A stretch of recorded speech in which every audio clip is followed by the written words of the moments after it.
Welcome to SPARKies. Let's learn about how to find and remove duplicates in Excel in 3 minutes or less.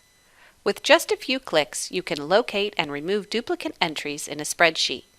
Start by highlighting the column that contains duplicate data.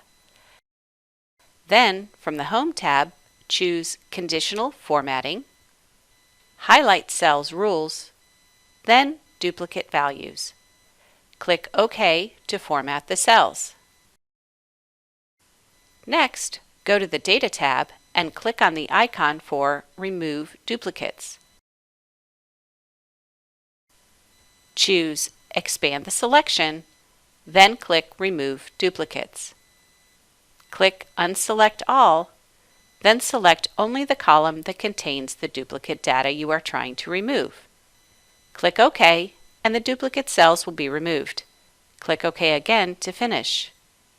If you have more questions on how to find and remove duplicate information in Excel, contact your digital integration specialist.